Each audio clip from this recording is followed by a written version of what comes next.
Konditsioner haqida yana bir foydali ma'lumot berib o'tamiz. Gentra.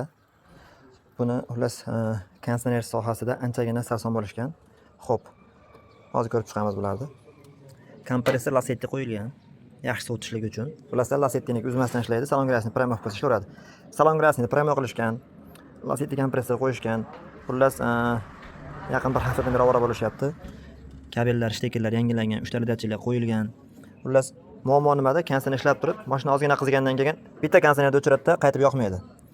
Hozir buni tekshirganimizda muammo nimadan bo'lib chiqdi? Muammo konditsioner sohasida hech qanaqangi bir kamchilik yo'q, faqat bitta muammo mashinani yoki termostati yoki pompa kirchatkasi kamayib qolgan yoki termostat to'liq ochmayapti. Shuning hisobiga mashina haddan tashqari qizib ketyapti.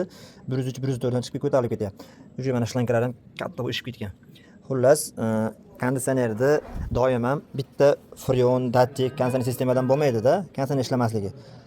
Shunaqangi sistema ishlanganki, hammasini konditsionerda ham, motorda ham hamma yo'qdi. Ana shu bu miya boshqaradi kompyuter. Shuning hisobiga suv gradus ko'tarilib ketgandan keyin konditsioner yoqish keraksizligini, zararligini miya biladi-da, konditsionerga chiqayotgan pitaniyani uzib qo'yadi to'kdi. Konditsionerlarga ashka berib, konditsioner o'chirib qo'yaveradi. Xullas, bu mashinamizda ham shu muammo. Hozir motorga jo'natamiz. Suv sistemani chiroyli qilib ishlatish bo'lsa, pompa, termostlarni ko'rsatish bo'lsa, xudo xolasa konditsionerimiz ideal holatda ishlab beraveradi. Xullas, motordan keyin bitta kelsa yana bir qator tekshirib beramiz. Konditsioner doim ham ishlamasligi konditsionerdan bo'lib chiqolmaydi. Shu suv sistemani ham ko'rsatish kerak. Misol uchun, Cobaltlarda tashqaridagi, bamferdagi tashqari narujniy temperatura misol. Xullas, konditsionerda o'zi bilan muammo bartaraf bo'lmaydi. Ba'zida shunaqangi boshqa muammolar sabab konditsioner ishlamasligi mumkin.